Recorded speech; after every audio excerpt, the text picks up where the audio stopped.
I make over $400,000 a year. I have a corner office overlooking the Chicago skyline. I'm a senior partner at one of the most prestigious law firms in the country.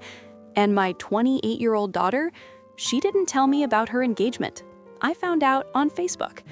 My 25-year-old son, he moved cities 6 months ago. I found out when I tried to send him a birthday card, and it came back undelivered. My name is Sarah. I'm 52 years old, and I'm going to tell you about the trade I made, the one I can never take back. I traded my children's childhood for a career, and now they're strangers who share my last name. This is not a success story. This is a warning. The beginning. 1996. I was 28, pregnant with my first child, and I'd just made senior associate at a major Chicago law firm. Everyone said, "You can't have both. Choose." I said, "Watch me." My daughter Emma was born in June. 6 weeks later, I was back in the office, full-time, full throttle. But here's what I didn't tell anyone. I spent half of that maternity leave on conference calls, responding to emails at 2 a.m. while nursing, staying in the loop. I told myself I was being smart, protecting my position.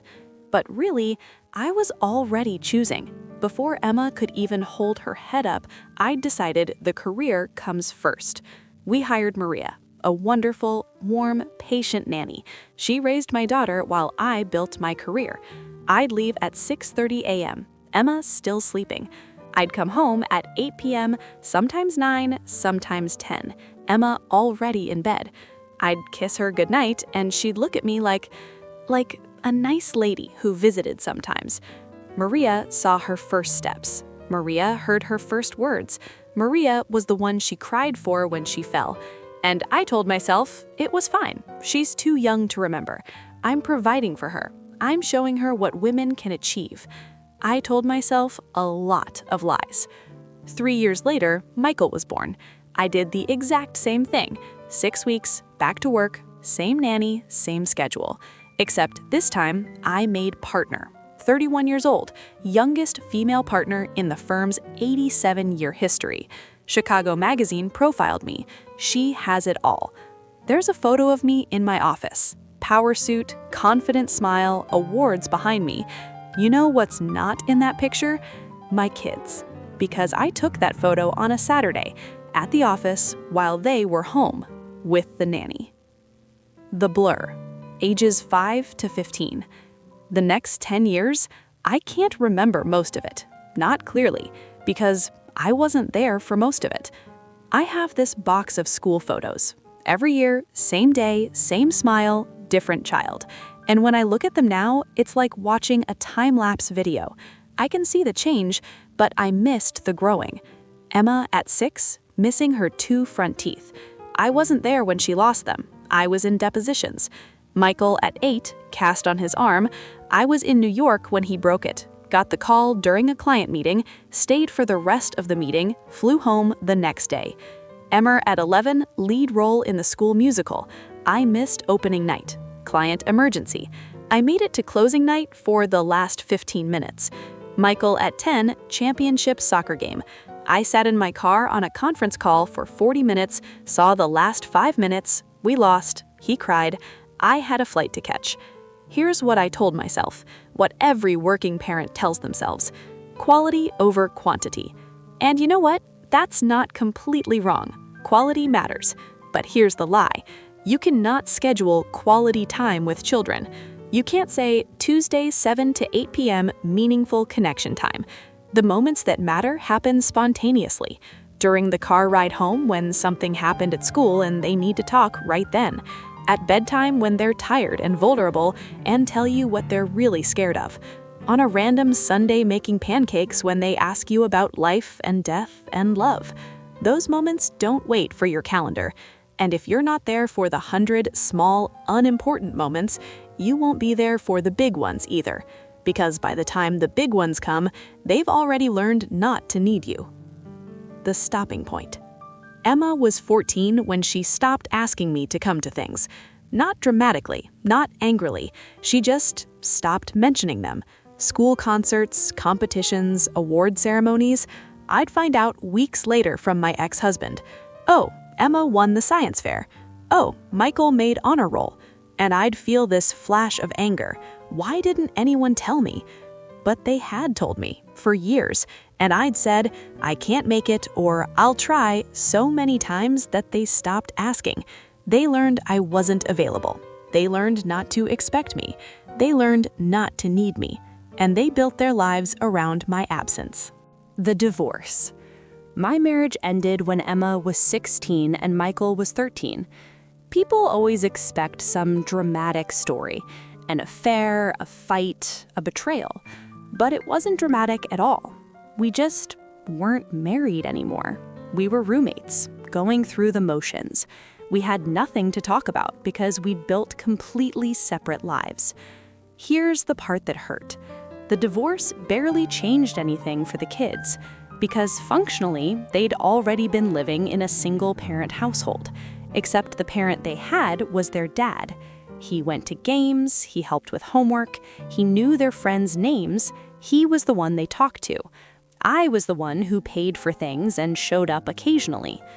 After the divorce, they lived primarily with him. I got alternating weekends and one weeknight, a custody arrangement I would have fought violently against if I'd been representing a client. But for myself, I agreed, because deep down I knew they'd be happier with him. And they were. Those weekends were torture. I didn't know what to do with them. I didn't know what they liked anymore. I didn't know what they were dealing with at school. I didn't know who they were as people. We'd sit in my new apartment, this beautiful, expensive place that was supposed to represent my independence, and have nothing to say. Michael played video games, Emma did homework, and I sat there in my work clothes, looking at my own children, realizing I don't know how to be their mother. I can negotiate billion-dollar mergers, I can argue in front of federal judges, I can manage 50-person teams, but I don't know how to connect with my own kids. The breaking point, Emma's truth. Emma graduated college at 21, summa cum laude, political science, accepted to Columbia, NYU, and Georgetown law schools. I was so proud. I threw her this massive graduation party, invited everyone, gave a speech about how we'd both be lawyers, how she was following in my footsteps. 2 weeks later, she asked to meet for coffee. Neutral location, I realize that now. She said, "Mom, I'm not going to law school." I was confused. What? You got into Columbia. That's incredible. Why would... She cut me off. Because I don't want to be a lawyer. I never wanted to be a lawyer. Then what was all of this for? Your major, your internships, everything. And she looked at me, not angry, just exhausted, sad. She said, "Mom, I did all of that because I thought you would notice me. I thought if I did what you did, if I was successful the way you define success, maybe you'd finally see me. Maybe you'd finally see me." I started to say I was proud of her. She held up her hand. "I know you think you are, but you're not proud of me. You're proud of the version of me you imagined, the one that's like you, but you don't actually know me. You don't know that I've been volunteering at an elementary school every Saturday for 3 years. You don't know that I tutor kids in underserved communities. You don't know that teaching is the only time I've ever felt like myself."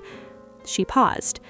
"I want to do Teach for America, then get my master's in education. I'm going to be a teacher, not a lawyer." Then came the words that shattered me. "You've been so busy being important that you never had time to know who I actually am, and I'm done trying to be someone you might finally notice." I sat there. In that coffee shop, something cracked inside me, because she was right, completely, devastatingly right. I hadn't just missed her childhood, I'd missed her passions, her struggles, her dreams, her actual self. I'd been so obsessed with my definition of success that I never asked what success meant to her. Michael's silence. If Emma's honesty was painful, Michael's silence is worse. He never confronted me, never said how he feels, he just disappeared. After college, he moved across the country, marketing job, started his life. I'm not in it. I learn about his life the way you learn about a celebrity, through Instagram. Photos at concerts, on trips, with friends I've never met, living a full life that doesn't include me. I tried to visit once, told him I had work in his city, a lie, and suggested dinner. He said sure. We met. We had the most generic conversation imaginable. How's work? Good. How's the apartment? Good. Seeing anyone? Not really. How's everything? Good. We ran out of things to say in 20 minutes. We stayed for 40 more, pushing food around plates, checking phones, existing in the same space, but not really together. When we hugged goodbye, it felt like hugging a polite stranger. Stiff, brief, obligatory. I stood on that street corner watching him walk away and realized this is my son. I carried him for 9 months. I held him when he was minutes old. And now he's a polite stranger who tolerates me out of basic decency. I don't know his favorite food. I don't know what keeps him up at night. I don't know his fears or dreams or what makes him laugh. I know his LinkedIn profile. I know his job title. I know his city. But I don't know him. I'm a senior partner now. I make more in a year than most people make in a decade. Corner office, city view, awards, recognition, respect. I have everything I worked for. And it means absolutely nothing. I sit in my beautiful apartment every night, the one that was supposed to represent my success, and I am completely alone. Not just alone in the room, alone in life. The colleagues I impressed were not friends. We were never friends. Once I stopped being useful to the bottom line, I realized all our relationships were transactional. The clients I prioritized over my children's school plays, they've moved on to younger, hungrier partners. The woman who has it all reputation, it's meaningless because I don't have it all. I have half, the career half. The other half, relationships, family, love, I sacrificed. And you cannot buy it back. You cannot work overtime to recover lost time with your children. You cannot negotiate a second chance at their childhood. I see other women my age, women who made different choices, women who went part-time or took career breaks or chose less demanding paths, women I used to feel superior to, if I'm honest. And I see them with their adult children who actually want to spend time with them, who call just to talk, who include them in their lives, who have real, warm, connected relationships. I would trade everything, the partnership, the money, the awards, the reputation, everything, for what they have. Because the view from the top is very lonely when you're standing there by yourself. What I wish I'd known. If I could go back to 28-year-old me, the ambitious one, the pregnant one, the one who thought she could have it all, here's what I'd say. They're only little once. You don't get a do-over. Your career will still be there. The promotions will wait, the cases will get reassigned, but your daughter's first ballet recital, that happens once. Your son learning to ride a bike? Once. You think you're teaching them about ambition and achievement by working so hard. But what you're actually teaching them is that they matter less than your work, that being important matters more than being present. And they'll learn that lesson perfectly, so perfectly that by the time they're adults, they won't know how to let you in, because you taught them you didn't want in. You cannot have it all at the same time. Anyone who tells you otherwise is lying or selling something. I could have had a successful career and been present for my children. Not at the partner level maybe, not at the youngest in history level, but successful enough and present enough to actually know my kids. I could have set a hard boundary. No calls after 6 p.m. 3 evenings a week. Missed one major meeting per month for my child's event. Taken the mommy track they warned me about. made partner 5 years later instead of at 31. You know what that would have cost me? Maybe $200,000 in lifetime earnings, some prestige. You know what it would have saved? My relationship with my children. The most important meeting you'll ever miss is the one where your child decides who they want to be. And you won't get an invitation because it doesn't happen in a single moment. It happens across thousands of small moments, dinner conversations, car rides, bedtime talks. And I wasn't there for those, so my daughter decided who she wanted to be without me. I'm telling you this because you still have time. If you have young children, if you're early in your career, if you're making these choices right now, you still have time. You will have to make choices. Those choices will have costs. Just make sure you're choosing with your eyes open. Make sure you're choosing what you can actually live with losing. Because I chose to lose my children's childhood, and now I'm living with it in my beautiful, expensive, empty apartment with my impressive career and my stranger children and my crushing, permanent regret. Here's what I'd do differently. I'd take the slower path, the mommy track everyone warned me about. I'd miss some meetings. I'd turn down some cases. I'd disappoint some clients. I'd make partner at 36 instead of 31. And I'd know my kids. I'd be there when Emma lost her first tooth. I'd be there when Michael broke his arm. I'd be there for the school plays and the soccer games and the random Tuesday night when they needed to talk. I'd be there for the 1,000 small moments that add up to a relationship. Because here's what I know now, too late.